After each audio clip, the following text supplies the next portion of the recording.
दोस्तों, मैं दिनेश की और आप सबका स्वागत है न्यूज टाइम के अंदर।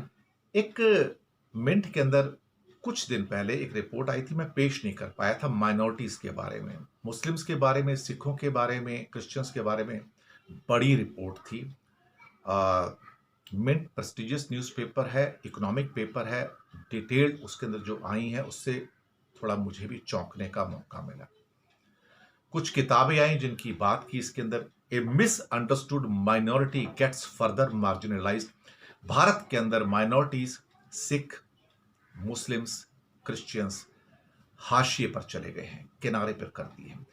बीजेपी ने तो इनकी औकात सिर्फ ले दे के, और खास तौर से मुस्लिम्स की जो औकात है, एक सिलेंडर और एक शौचालय तक रखी है। उनको ये लोग पॉलिटिकल टिकट्स नहीं देते हैं।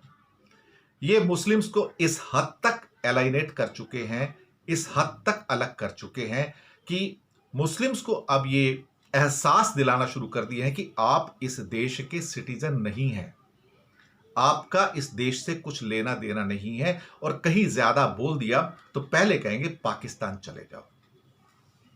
इसमें एक गजाला वहाब की एक डिफाइनिंग मेमोरीज हैं जो बताई गई हैं चाइल्डहुड होम की।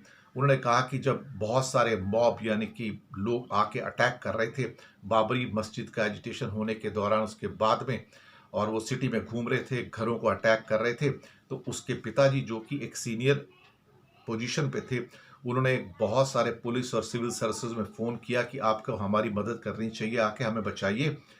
किसी ने बात नहीं सुनी। Nobody came to help. इतनी एपैथी। फिर उनकी बुक जो पब्लिश हुई, born a Muslim some truths, born a Muslim some truths, इस्लाम के बारे में एक नैरेटिव दिया इसके अंदर। वहाबा कहती हैं कि सोशल पॉलिटिकल डिस्क्रिमिनेशन मुस्लिम्स का भारत में अब बहुत बड़े लेवल पे है।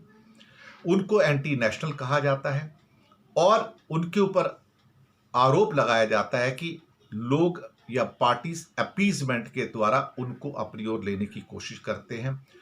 आकार पटेल की भी एक बुक है कि अवर हिंदू राष्ट्र what is it, how we get here, how we got hair.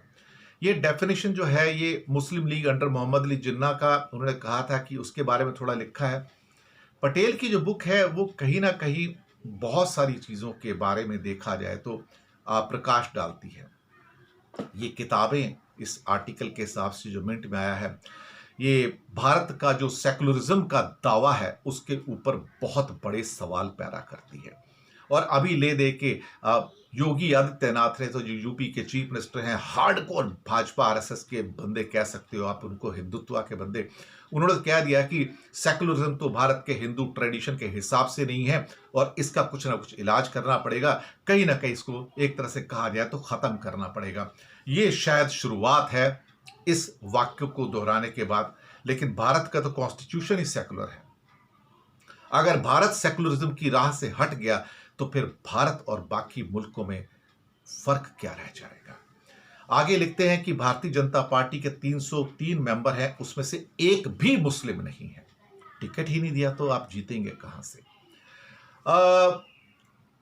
हालांकि उसमें एक मुख्तार अब्बास नकवी है लोकसभा के अंदर, ऐसी बात नहीं है। जहां तक मुझे लगता है वो शायद यूपी से ही जीत के आए थे, पर वो शायद एकमात्र ऐसे हैं, एक मुस्लिम है शायद वो, जहां तक मुझे याद आता है। तो ये 303 में एक है जिनको, और ये दो ही आदमी, एक शाहनवाज हुसैन है जिनको अभी बिहार भेज दिया गया मिनिस्टर बना के, और एक ये मुख्तार अहमद नकवी है। इस दो के अलावा मैंने पिछले 20 साल से किसी और मुस्लिम का नाम नहीं सुना। कई बैंक्स जो थे उन्होंने मुस्लिम्स के कॉन्सेंट्रेशन एरिया को क्या कहा है कि नेगेटिव ज्योग्राफिकल जोन्स हैं। आप सोचिए, where bank credit and other facilities are not easily provided, यानी कि मुसलमानों को बैंक क्रेडिट और दूसरी सुविधाएं नहीं दी जाती हैं। मुस्लिम्स को जो टोटल एडवांसेस इंडस्ट्री के लिए दिए जाते हैं या बैंकों के द्वारा दिए जाते हैं, सिर्फ 1/3 मिलता है। अगर एक हिंदू को 100 रुपये मिलेगा तो मुस्लिम को सिर्फ 33 रुपीज अगर वो लोन लेने के लिए जाएगा।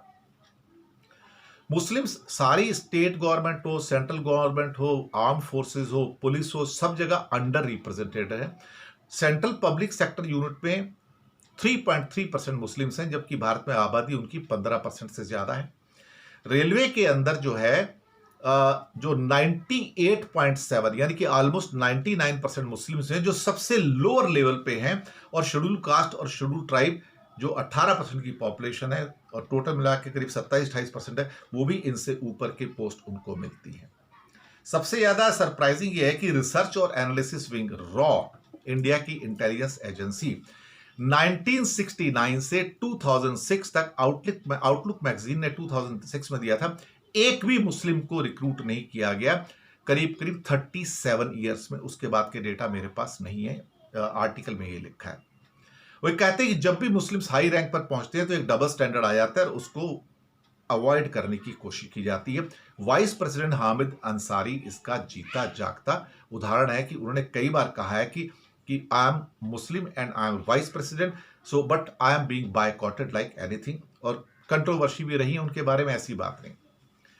भारत के अंदर मुस्लिम्स के प्रति जो एक बायस है, जो भेदभाव है, जो डिस्क्रिमिनेशन है, वो रूटीन है और सोशल मीडिया पे कहीं ना कहीं उनको रोज गालियां दी जाती हैं, रोज उनको पाकिस्तानी कहा जाता है और कभी लव जिहाद के नाम पे उनको अरेस्ट किया जाता है, कभी किसी और जुर्म के नाम पे उनको अरेस्ट किया जाता है। मुस्लिम टैक्सी एक व्यक्ति लिखते हैं कि मैं एक टैक्सी में जा रहा था, उसका ड्राइवर मुस्लिम था बैंगलोर सिटी में, और इंसिडेंटली मैं अपना बैग या मोबाइल फ़ोन भूल गया, तो वो व्यक्ति 15 मिनट तक मुझे ढूंढता रहा, वापस आया और उसने मुझे वो चीज़ें वापस दे दी और कहता है कि मैं इतना सब कुछ किया लेकिन ईमानदारी से वो उसको आके दे के गया। ये कमाल की बात है। तो मुस्लिम्स भी उतने ही ईमानदार हैं जितने बाकी लोग ईमानदार हैं, या बाकी लोग जितने बेईमान हैं मुस्लिम्स में भी उतने ही बेईमान हैं। ऐसा नहीं कि वो कोई ज्यादा बेईमान है, और वो भी उतने ही देशभक्त हैं जितने कि हिंदू देशभक्त हैं। और उनको ये कहना कि मतलब वो मुस्लिम है तो वो पाकिस्तानी है, हम उस बात को नहीं मानते। मिंट भी उस बात को नहीं मानता है, हम भी उस बात को नहीं मानते हैं, हमारा चैनल भी नहीं मानता है। हम सेकुलरिज्म में यकीन करते हैं। हम इस बात पे यकीन करते हैं कि हिंदुस्तान तब तक जिंदा है जब तक इस सेकुलर है। जिस दिन सेकुलर वर्ड निकल गया, आप यकीन मानिए फिर ये हिंदुस्तान नहीं रहेगा, ये कुछ और बन जाएगा। ये बहुत अच्छी एक आर्टिकल है मिंट का, मुझे उम्मीद है आपको अच्छा लगा होगा। इस पे कमेंट्स जरूर दीजिएगा और बताइएगा। शुक्रिया आपका।